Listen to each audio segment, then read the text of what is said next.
Breaking news just into the newsroom right now at 4:30. At least one person hurt after a crash in Tallinn, right near Goose Lane and Anderson Road. Two cars were involved along with a motorcycle. We are told Lifestar was called. We have a crew heading in that direction. Of course, we will bring you updates as we learn more. I just hope we live to get back in. Also right now at 4:30, a Channel 3 exclusive. It has been a long year, since historic flooding devastated the Naugatuck Valley. One family still desperate to get back in their house. Luckily, volunteers have stepped in to help rebuild. Good afternoon, and thanks again for joining us for Eyewitness News today. I'm Mark Zinni. Dylan Fearon is your reporter live from Cherry Street in Naugatuck with more on this exclusive story this afternoon. Dylan? Well, Mark, it has just been a horrific, devastating year for Jim and Mary Grant, who are in their 70s, having to still deal with this.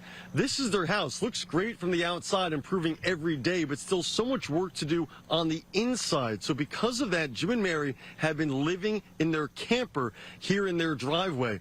Now, when the flood hit a year ago, their home's foundation collapsed. Jim and Mary were trapped inside. Neighbors, Mark, had to rescue them with a small boat. Of course, stunning damage to the house, and the worst part, no flood insurance. Cherry Street is just outside the flood zone. Money's also tight, so Mary and Jim started living in the camper. They say they were freezing in the winter. They're now roasting in the summer, and that the company they paid to repair the foundation took 5.5 months to do it, and they're still without cabinets, bathrooms, sinks, everything they'll need inside. They just felt like everyone forgot about them, and there was nowhere to turn for help until the Fuller Center of Greater New York City stepped in, a nonprofit helping flood victims here. Volunteers have replaced insulation, trim, flooring, and electricity, working quickly to try to get Jim and Mary back in the home they've had for 36 years. And it ripped through there like a tidal wave. Just destroyed everything. Everything.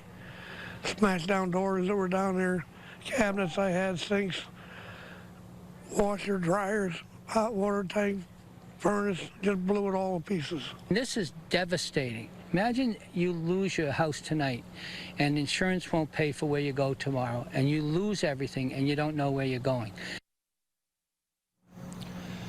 Now, the Fuller Center hopes to have the Grants back in their home by the winter at the latest, Mark, but they always need donations, whether it's money, supplies, or time. We're going to talk about how people can start getting involved, reaching out to the Fuller Center and the Grants to help them, coming up at 6 o'clock tonight. I'm your reporter live in Naugatuck, Dylan Fearon, Channel 3 Eyewitness News. All right, Dylan, thank you.